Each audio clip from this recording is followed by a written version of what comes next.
अपनी कुटिया में बैठ करके कीर्तन गाते, पद बना बना करके रचना करते, और श्री ठाकुर जी चुपचाप खिड़की से निकल करके आते और सूरदास की कुटिया में अधर आकर के बैठ जाते और कोने में बैठ के थोड़ी पे हाथ धर के चुपचाप सुनते सूरदास जी को। एक दिन ठाकुर जी जा रहे थे राजभोग आरती के बाद, इतने में श्री जी आ गई। कहां जा रहे हो? ठाकुर जी कहीं ना ऐसे जा रहा हूं डोलवे। नहीं नहीं सांची बताओ कहां जा रहे हो? ठाकुर जी बोले कहीं ना एक भक्त है वहां के पास जा रहा हूं। श्री जी बोली मैं चलूंगी फिर तो। ठाकुर जी बोले श्यामा जी आप रहने दो, आप यहीं बैठो, मैं ही अकेला हो हूं।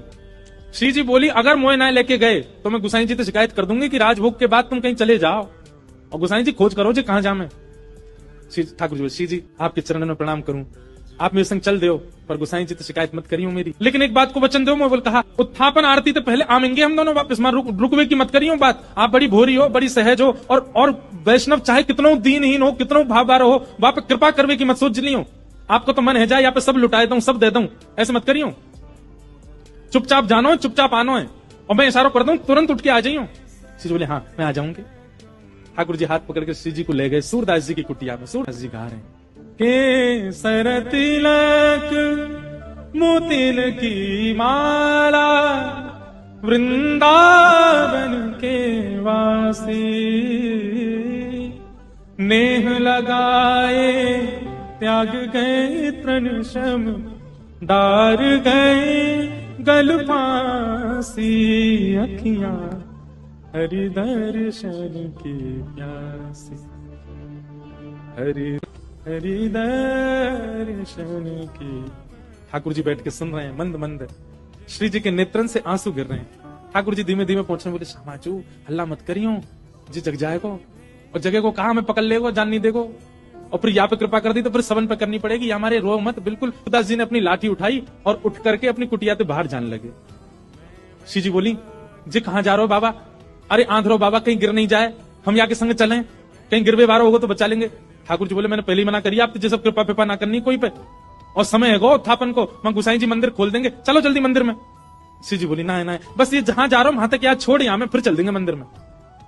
ठाकुर जी बोले पहले ही मना कर रहा हूं मत चलो मेरे संग। आ गई है जबरदस्ती, अब मां मंदिर में हम दोनों नहीं मिलेंगे तो श्री गुसाई जी बड़ी डांटेंगे। श्री जी पीछे पीछे चलन लगी। चलते चलते सूरदास जी भी वहां गए जहां गहरो गड्ढा। सूरदास जी जैसे ही गड्ढा की ओर जाने लगे, श्री जी बोली अरे देखो श्याम सुंदर जी गिर जाएगो बाबा, गड्ढा में गिर जाएगो, या के माथे में लग जाएगी, हाथ पांव में लग, या को पकड़ लो रोक लो। अब यहाँ तो किशोरी जी जा रही है बचावे, तब तक सूरदास जी कूद ही गए, और कूदते अरे भैया, अरे कन्हैया, अरे लाला, अरे भैया कोई काम को सुनना हो तो नहीं देखियो, अरे मैं आंधरो गिर गऊं कुआ में, अरे भैया मैं यहाँ से बचाई लियो। श्री जी बोले ठाकुर जी या तो इनको बाहर निकालो नहीं तो मैं आपसे कट्टी आ जाऊंगी। ठाकुर जी बोले श्यामाचू मैं यही माने ना लेके आऊं आपको संग में, नेक में पिघल जाए, नेक में दया आ जाए आपके चित्त में, ना याकू निकाल दो फिर कभी ना कहूंगी, याकू बस बाहर निकाल के हम दोनों भाग जाएंगे यहाँ पे। ठाकुर जी ने ऊपर से झांक के देखी खूब गहरो। ठाकुर जी बोले कैसे निकालूं? श्री जी बोली एक तरीका है ना, आप अपनी कारी कमरी निकालो, मैं अपनी चुनरी निकालूं, दोनों में गुर्र गांठ बांध दो और बाकू नीचे पधरा दो, बाबा तो कह रहे पकड़ ले, पकड़ के हम यहाँ बाहर निकाल लेंगे। ठाकुर जी बोले ठीक है लाओ। श्री जी ने अपनी चुनरी दी, ठाकुर जी ने कारी कमरी ते बांध के और नीचे वह गड्ढा में डाल दी, और ऊपर से ठाकुर जी बोले बाबा हाँ भैया कौन है? अरे बाबा मैं यही गांव को छोड़ा हूँ, मुझे अभी आवाज सुनाई दी, बाबा मैंने अपनो पटका नीचे डाल दिया, पकड़ लो आ जाओ ऊपर को। सूरदास हाँ भैया कहाँ को जाइए पकड़ लो। सूरदास जी ने पटका पकड़ो, श्री जी ठाकुर जी को खींच रही है, ठाकुर जी पटका को खींच रहे हो, पटका पकड़ के सूरदास ऊपर आ रहे हैं। कैसी कृपा सूरदास के ऊपर। सूरदास जी मन मन सोच रहे हैं बोले आज ये कहीं निकल के नहीं भाग जाए मेरे हाथ से। सूरदास जी जैसे ही बाहर आए, बाहर आते सूरदास जी ने ऐसा नाटक किया जैसे उन्हें ठोकर लग गई, और ठोकर लगते जैसे ही गिरन लगे ठाकुर जी की ओर, ठाकुर जी तो किनारे है गए, श्री जी के चरणन में जाके गिरे सीधे, और चरण पकड़ लिए कस के। अब जैसे ही चरण पकड़े सूरदास जी ने, ठाकुर जी ने श्री जी को हाथ पकड़ करके जोड़ते खींची, तो सूरदास जी के हाथ में किशोरी जी की नूपुर रह गई, और किशोरी जी को लेकर ठाकुर जी भाजे, वो जल्दी चलो बाबा पकड़ ले को। सूरदास जी बोले अरे भैया कहां को चलोगो? अरे कौन सा? अरे भैया कौन ने निकारो में? ठाकुर जी चिल्लाते जा रहे बाबा मैया बुला रही फिर आऊंगो। थोड़ी दूर जाके श्री जी बोली ठाकुर जी मेरा एक नूपुर है, दूसरा नूपुर मिलना है रो। ठाकुर जी बोले दूसरा ले आऊंगो, अब चलो जल्दी। अरे ना वो सामान्य नहीं है, इंद्र ने समर्पित कियो, वो कौन से हाथी के दांतन से बनो भयो नूपुर है, और मेरा बड़ा प्रिय नूपुर है, मुझको तो अभी चाहिए। ठाकुर जी बोले ढूंढवे कहां जाऊं बाकू, वहीं चलो बाबा के पास ही पड़ो होगो, बाबा ने मेरे पामन में गिर गो है सके तब खुल के गिर गो हो। ठाकुर जी लौट के आए, ठाकुर जी लौट के आए, ठाकुर जी गए बाबा अरे भैया तू आगो, अरे मैं जो कह रहा हूँ मेरी एक सखी आई संग में, बा को नूपुर यहीं गिर गो, आपने देखो। सूरदास जी अपने बगल में दबा के बैठे। सूरदास जी बोले ना लाला मैंने तो ना देखो। बाबा आपके हाथ में लगता रहो बगल में, यही तो है मेरी सखी को नूपुर। अच्छा जे बोले हाँ ये, अरे जे तुम अभी अभी मिलो यहाँ पे। बाबा दे दो ना, ये मेरी सखी को नूपुर है। लाला जे नूपुर अगर मैंने तोय दे दियो और कहीं बाद में कोई सखी वास्तव में आके मुझे बोली बाबा मेरा नूपुर देखो का, मैं कैसे पहचानू कि वो सखी तेरे संग है? मेरे पास आंख तो है ना, मुझे दिख तो रोना है। तो बाबा हम कहते रहे कि नूपुर हमारा, बोले कहवे तो का होवे, एक नूपुर मेरे पास है तो निश्चित है दूसरा तुम्हारे पास ही होगा, दूसरे नूपुर की पहचान करा तो पहले दे दूंगा।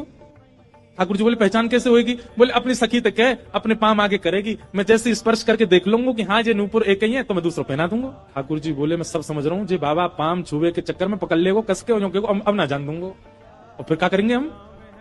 श्री जी बोली कोई बात ना, मैंने अरे नहीं श्री जी आप पीछे रहो, मैं दूसरा दबाई दूंगा, नाम हो तो वही चाहिए जो सूरदास के हाथ में। श्री जी आगे बढ़ गए, लो बाबा नूपुर देख लो। सूरदास जी ने जैसे स्पर्श किया समझ गए, अरे हाँ भैया ये तो वही नूपुर है, लो मैं पहना दूं। दूसरे पाम में सूरदास जी ने पहनायो और पहनाते ही महाराज अंक में भर लिए श्री जी के चरण। बोले अब ना जान दूंगो, मैं जान गया हूं जो साक्षात वृषभानु दुलारी हैं, और लाला तू जो मुख निकाल के गयो मैं सब जान गया हूं, तू नंद जी को लाला है, जीवन निकल गाते गाते तुम दोनों के यश को आज पहली बार पकड़ में आयो, अब नहीं जान दूंगो। ठाकुर जी ने खूब खेची पर श्री जी नहीं छोड़ी सूरदास जी ने। ठाकुर जी बोले बाबा तू जो कहेगो सो करेंगे, जे बताओ करनो कहा है, तू कैसे छोड़ेगो? मैं नेत्रन से आंध हूं, मुंह दिखे ना है, पर मैं आपसे एक ही वरदान चाहूं, मेरे एक नेत्र में सदा श्री जी और दूसरे नेत्र में सदा आप विराजमान है जाओ, आपके नित्य दर्शन मुंह को होयो करें, बस यही वरदान दे दो। प्रिया प्रियतम दोनों ने युगल रूप में खड़े है करके सूरदास जी के नेत्रन पे हाथ धर दिए और कही सूरदास खोल के देखो। आज सूरदास जी ने पहली बार नेत्र खोले और शामा शाम के युगल प्रत्यक्ष दर्शन उनको है। फिर दोनों से प्रार्थना करिए बस एक वरदान दे दो, कहा मुझे फिर से अंधो बना दो, अब आप दोनों दिख गए, अब दुनिया में और कोई को नहीं देखना।